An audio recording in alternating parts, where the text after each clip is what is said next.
Nina furaha sana kuungana nanyi leo katika ufunguzi wa mkutano wa 4 wa kimataifa wa usafiri, usafirishaji na management. Kwa niaba ya serikali ya Jamhuri ya Muungano wa Tanzania, ninawakaribisha kwa moyo mkunjufu wageni wetu wote kutoka nje na ndani ya nchi ambao mko hapa, karibuni sana.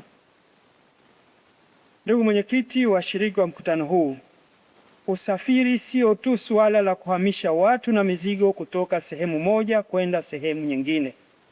Usafiri ni kichocheo cha biashara, uwekezaji, uzalishaji na ukuaji wa uchumi kwa ujumla.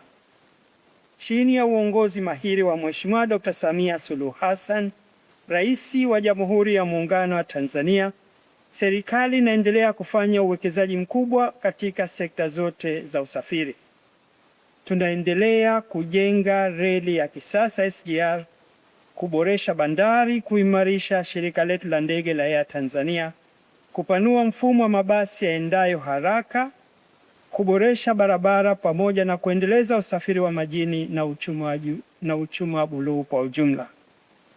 Lengo letu si tu kujenga miundombinu pekee, tunataka kujenga mfumo mmoja wa usafiri uliounganishwa ambapo reli, barabara, bandari, viwanja vya ndege na usafiri wa majini vinafanya kazi kwa ufanisi kama alivyosema profesa hapa muda mchache uliopita.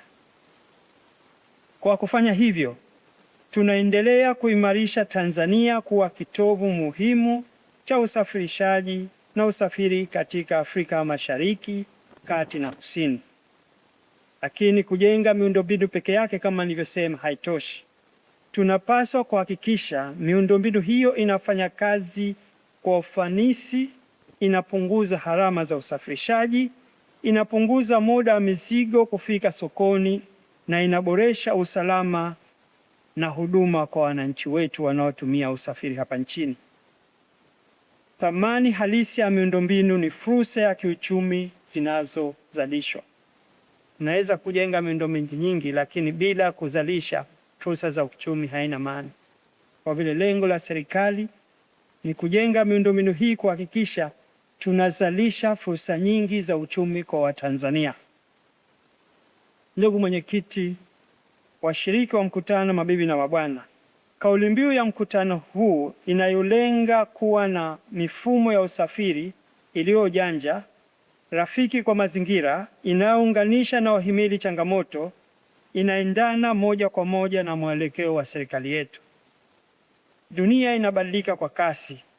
Teknolojia za kidijitali, akili mnemba, automation na mabadiliko ya tabia nchi vinaendelea kubadilisha namna tunavyopanga na kuendesha mifumo ya usafiri. Tunapoelekea katika utekelezaji wa dira taifa ya maendeleo mwaka 2050, tunahitaji mfumo wa usafiri unaosaidia Tanzania kuwa na uchumi wenye ushindani, viwanda, biashara na uhusiano mzuri na masoko ya kikanda na kimataifa.